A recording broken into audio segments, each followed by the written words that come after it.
ពេទ្យខ្លួនឯងបេះដូងត្រូវរបួងបានឃើញជាក់ស្ដែងរាល់ដងពួកមកប្រឡាយអីលើគេរត់ចោលអស់ហើយលទ្ធផលក្អាងក្អាយនឹងស្នេហ៍ពេកកិច្ចពីពួកមករត់ឆ្ងាយពីភ្នែកកែប្រែចរិតឲ្យឃើញល្អអាយអីឡើយខ្ញុំភៀងខ្លួនហើយធ្លាប់ប្រើចរិតផ្សេងពេលក្បែរសង្សារក្បែរពួកមកខ្ញុំធ្វើធម្មតាដូចចរិតល្អយ៉ាងណាគេនៅតែក្បត់ចង់ពោលសុំទងពួកមកបេះដូងសុំដាក់ផ្លាំងសម្រាំងនឹងស្នេហាហើយសង្ឃឹមពួកយើងដូចមុន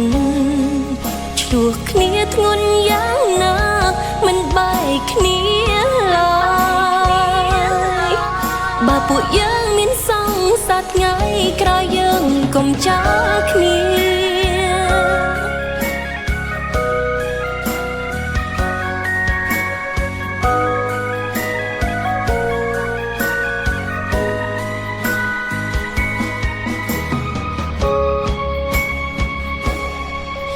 ធ្លាប់ប្រើ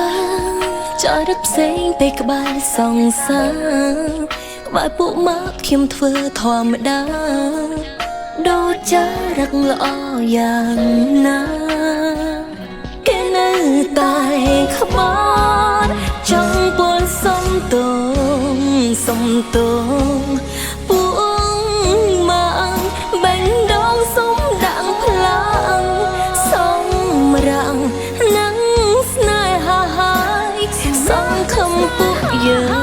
ងដូចមុនឆ្លោះគ្នាធ្ងន់យ៉ាងណាមិនបែកគ្នាឡើយបើពួកយើងមានសង្សារថ្ងៃក្រោយយើងកុំចោលគ្នាអូណូបេះដូងសុំដាក់ផ្លាំងសម្រាំងនឹងស្នេហាហើយសង្ឃឹមពួកយើងដូចមុន